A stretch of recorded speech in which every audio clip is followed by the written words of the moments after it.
একদা এক সময় মধুপুর নামক এক গ্রামে এক জিনের বসবাস ছিল, যার মিষ্টি খুব প্রিয় ছিল। ও দোকানদার, আমাকে 20 কেজি মিষ্টি দাও দেখি তাড়াতাড়ি। 20 কেজি মিষ্টি দিয়ে আপনি কি করবেন চাচা? বাসায় কি কোনো আয়োজন আছে নাকি? তোমাকে তো এত কথা বলতে বলিনি বাছা। তোমাকে টাকা দিব, তুমি মিষ্টি দিবে। আমার বাড়ি অনুষ্ঠান নাকি না সেটা তো তোমাকে জিজ্ঞাসা করতে বলিনি। ঠিক আছে চাচা, রাগ করেন না, এই নেন আপনার মিষ্টি। এই নাও তোমার টাকা।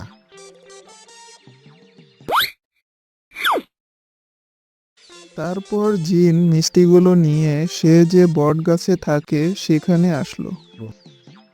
আজ যে ক্ষুধা লেগেছে, মনে হয় না 20 কেজি মিষ্টি দিয়ে হবে। যাই, আরো 20 কেজি মিষ্টি নিয়ে আসি। এই মিষ্টিগুলো এখানে গাছের নিচেই থাকুক। তারপর জিন দোকানের উদ্দেশ্যে হাঁটা দিল, কিন্তু ওই বটগাছের পাশ ঘিয়েই ছিল এক লোকের বাড়ি, যার নেশাই ছিল মানুষের জিনিস চুরি করে খেয়ে ফেলা। তার নাম এলাকাবাসী দিয়েছিল চোরামতিন। না, শালার আজকের দিনটা ভালোই গেল না, কোনো কিছুই খেতে পারলাম না। একই এতগুলো মিষ্টি এখানে কে রেখে গেল আবার? যে মন চায় সে রাখো, আমার কাজ তো হয়েই গেল। কেউ দেখার আগে দেই তোর মিষ্টি রাড়ি নিয়ে। তারপর চোরামতিন মিষ্টির হাঁড়িগুলো নিয়ে তার চেলা সুমনের কাছে গেল। ওস্তাদ, এতগুলা মিষ্টি কই পাইলা? আজকে তো একটা বিরাট ফাটাফাটি হইব। নাম কি বেটা? এমনি চোরামতি নেছে, তুই খা বেটা। করতে আনছি ওটা দেন না, কি করবি? হ্যাঁ ওস্তাদ, চলো খাওয়া শুরু করি তাইলে। কিন্তু তুই আর আমি মিলা এক হাড়ি খামো, আর এক হাড়ি আমার বাড়ি লয়া যাওয়া লাগবো বহু বাচ্চার লাইগা। ঠিক আছে ওস্তাদ, এখন তো খাওয়া শুরু করো।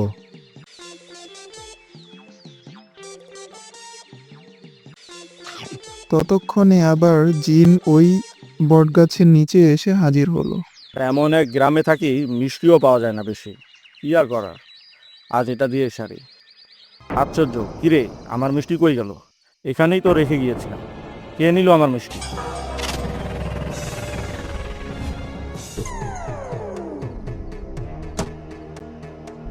ওই তো কে যেন মিষ্টির হাড়ি নিয়ে এদিকে আসছে। ওটা আবার আমার নয় তো। যাই গাছের পিছে লুকাই, দেখি ওটা আমার কিনা। আজকের দিনটা পুরাই জমে গেল।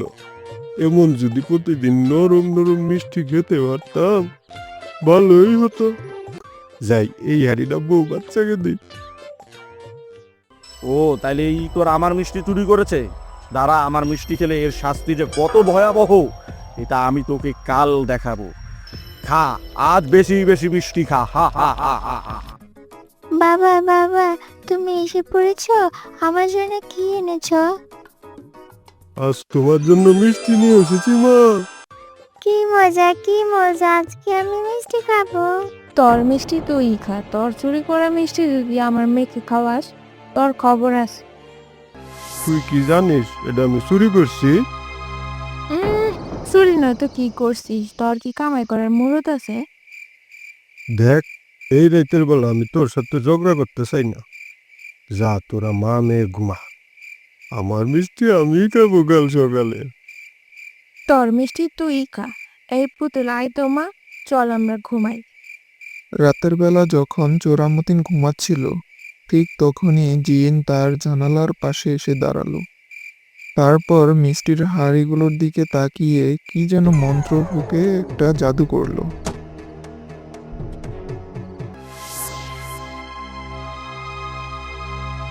তারপর জিন ওখান থেকে চলে গেল।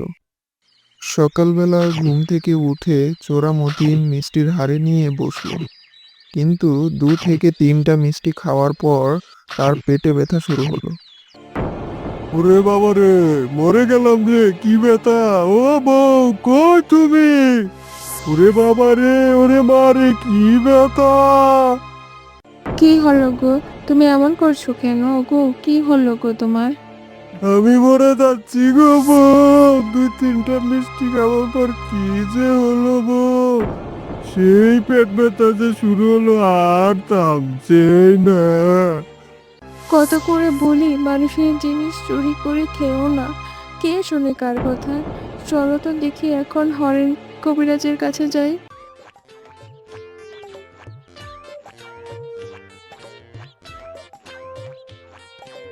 বাবা দেখেন ওর কি হলো, সেই সকাল থেকে পেট ব্যথা ভালোই হচ্ছে না। কম্বলা লাগাতা বুলু সকাল থেকে কি খেয়েছে বল দেখি। বাবা মিষ্টি খেয়েছে 2 থেকে 3টা, আর কিছু না। তো মিষ্টি কোথা থেকে কিনেছিলি? মানে বাবা, মিষ্টিটা ও কোথা থেকে যেন পেয়েছিল, কিনে আনিনি। কিরে বাছা কুকরাচু, তুই বল দেখি মিষ্টি কোথায় পেলে? বাবা, আমি আমার বাড়ির রাস্তার এক বট গাছের নিচে মিষ্টি পেয়েছি বাবা। বুঝেছি, একা জিনের। তুই জিনার মিষ্টি খেয়ে ফেলেছিস? তোকে জাদু করেছে। আমার ওষুধে তোর পেট ব্যথা যাবে না রে, তোকে ওই জিনকে খুশি করতে হবে, তাহলে তুই ঠিক হতে পারবি।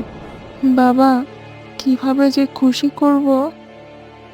শোন, তোরা ওই বট গাছের নিচেই 40 কেজি মিষ্টি নিয়ে রেখে দিবি। জিন যদি মিষ্টি গ্রহণ করে তাহলে তোর স্বামীর পেটের ব্যথা ভালো হয়ে যাবে, বুঝলে? ঠিক আছে বাবা, আমরা এখনই যাচ্ছি মিষ্টি নিয়ে। তারপর চোরা মতিন ও তার বউ 40 কেজি মিষ্টি নিয়ে বটগাছের নিচে নিয়ে রাখলো। ঠিক তখনই জিন এসে হাজির হলো। কিরে, মিষ্টি নিয়ে এখানে আসলি কেন? তোর না মিষ্টি খাওয়ার অনেক শখ, এতগুলো মিষ্টি আমাকে দিচ্ছিস কেন? তুই আর খাবি না? আমার অনেক ভুল হয়েছে, আমাকে ক্ষমা করে দিন। আমি আর কোনো দিনও কারো জিনিস চুরি করে খাবো না। তোর কোনো ক্ষমা নেই, তুই আমার মিষ্টি চুরি করে খেয়েছিস। সন্ধ্যা নামতেই তোর পেট ব্যথায় মৃত্যু হবে। একটু দয়া করুন, আমি আর আমার মেয়ের উনি ছাড়া আর কেউ নেই। ওনার কিছু হলে আমাদের পথে বসতে হবে। একটু দয়া করুন, আমি কথা দিচ্ছি ও আর কখনো চুরি করবে না। বউয়ের কথা শুনে জিনের কিছুটা দয়া হলো। ঠিক আছে, আমি তোর স্বামীকে ক্ষমা করলাম, তবে পরবর্তীতে যদি সে আবার কারো খাবার চুরি করে খায় তাহলে তার এই পেটের পীড়া আবার শুরু হবে। আমি কথা দিলাম ও আর কখনো কারোর খাবার চুরি করবে না। ঠিক আছে, তাহলে আমিও আমার জাদু উঠিয়ে নিলাম। তারপর চোরা মতিনের পেট ব্যথা ভালো হয়ে গেল। জিন ও তার মিষ্টি নিয়ে বাতাসের সাথে মিলিয়ে গেল। তারপর থেকে আর কোনোদিনও চোরা মতিন অন্য কারো জিনিস চুরি করে খায়নি।